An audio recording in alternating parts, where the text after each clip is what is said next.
Hey everybody, as always, it is Ryan. I am Doug. And today on Rick House Reviews, we're reviewing Jim Beam Distilling's Old Overholt 12-year cask strength rye today on Rick House Reviews.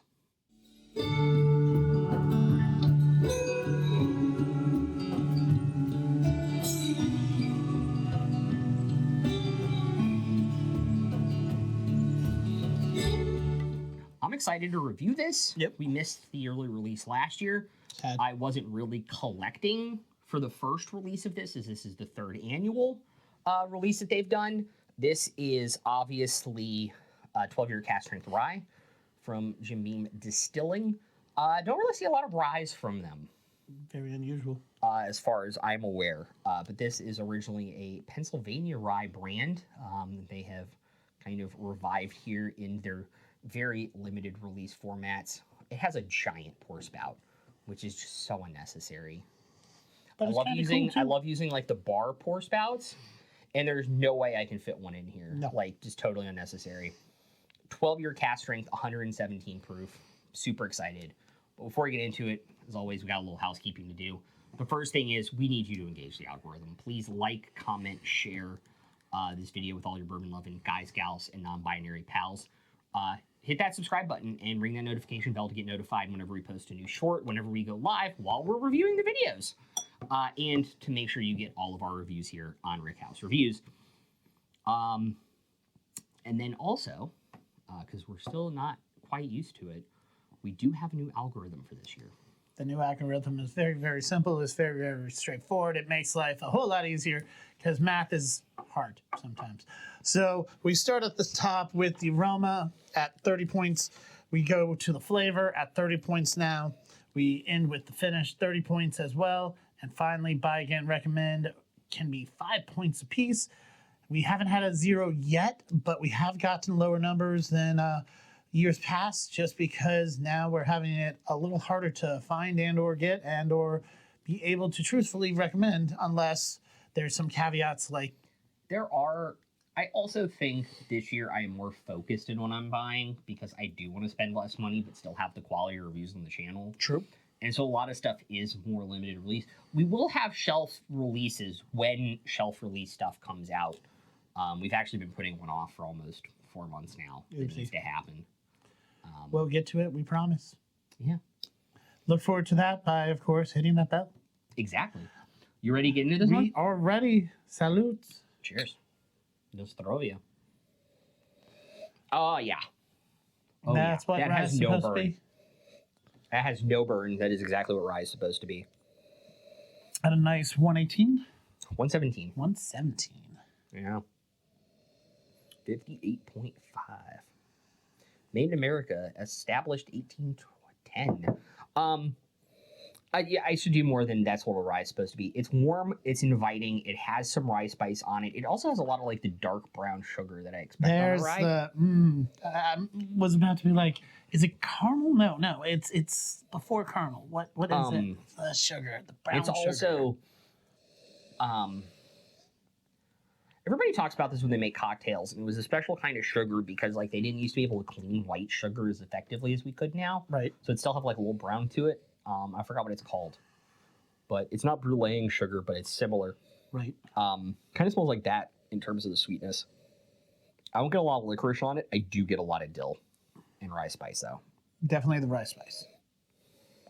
Really enjoying that rye spice. Really enjoying that brown sugar.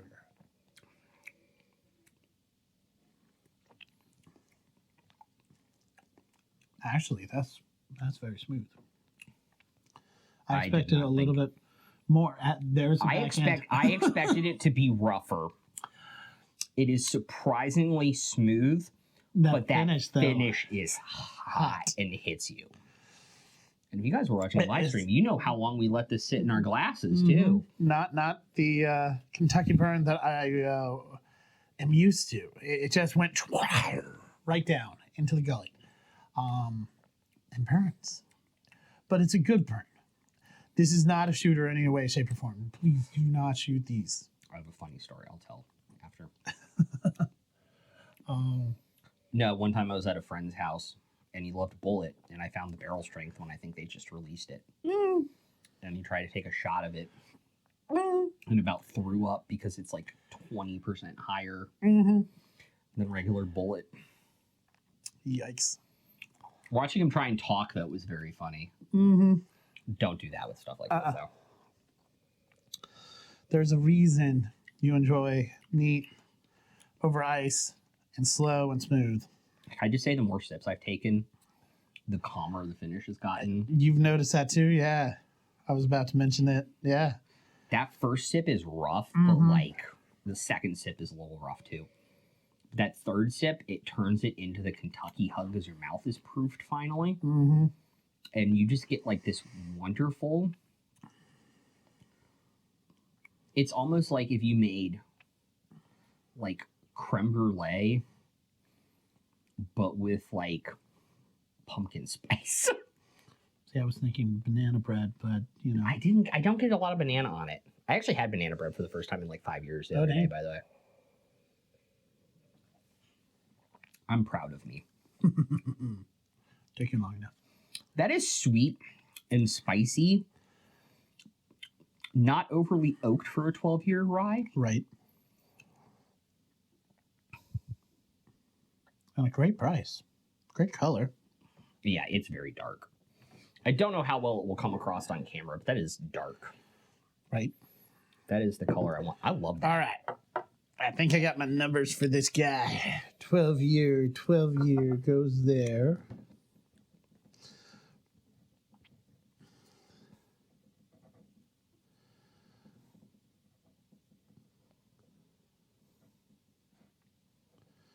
We're going to go there because it grew on me.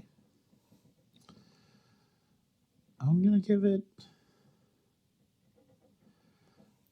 Yeah, I like that. I like those numbers. Those numbers are good with me. So as always, we start at the start with the aroma. New point system, instead of 25, it's 30 points. So me, myself, and I give it 23 out of 30. I gave it the exact same score on aroma. 23 out of 30.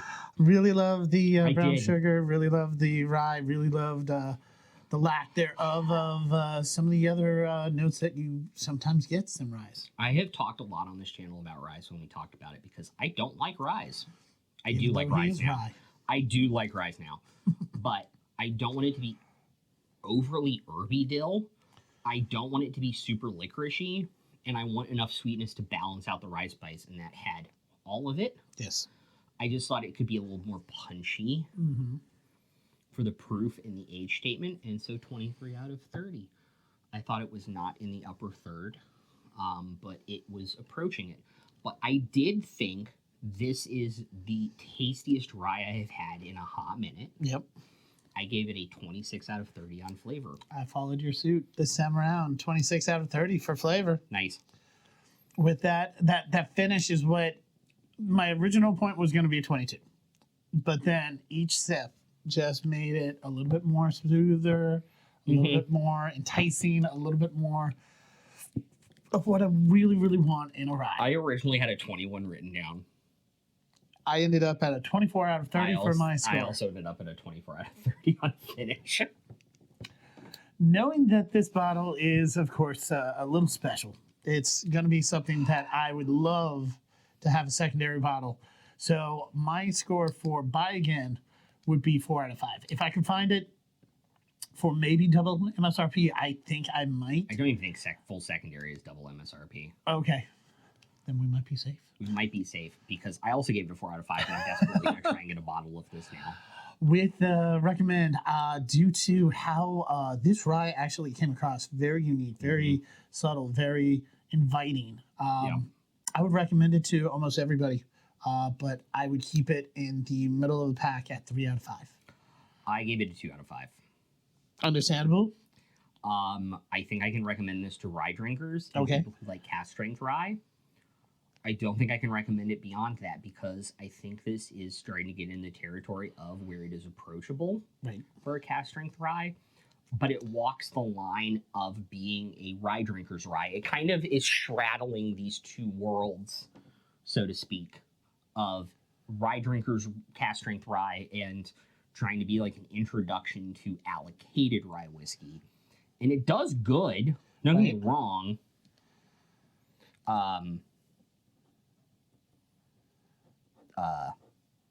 Yeah. Yeah. Yep. Yeah. Um, Scores are going to be starting to appear right here. yeah, and I'm just gonna do one screen at the bottom at the end of the video because our scores were only 1 point off. No, I'll do the full breakdown at the end. But I think it tries to straddle that line, and I think it kind of hurts it in a couple aspects. Like True. on the aroma and on the finish, I think if they had gone one way or the other, it would have been better. Yes. In terms of how they blended it, but I think for what it is it is a lower. It's not a highly allocated release, but it is an allocated release. Yep. But it was wide released in other areas. Like you can still find this sitting on shelves in Maryland. Okay. Kind of thing. Dang. It does really straddle that line well, and I think it does what it wanted to do well. I think this is the best release. Because I did get you to try some of the other stuff. Right. I think this is far and away from, and what I had heard before I even got the bottle was this is the best release of the three. And yeah, I want to see where this goes from here. If they do older, stay at the age statement they're at now because they found a sweet spot. I'm kind of interested in seeing how they do it moving forward because they have found a formulaic flavor that I think can work going forward. Heck yeah. With that, of course, please feel free to engage the algorithm, like, subscribe, ring that notification bell, end us some comments regarding this bottle or any other. If you guys have had any of them in the series and have comments about them, let us know down below. That's awesome.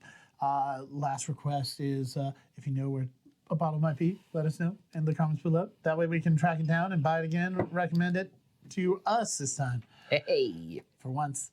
I am Doug. I'm Ryan. We are Rickhouse Review, and we'll look forward to seeing you next time. Peace out, guys.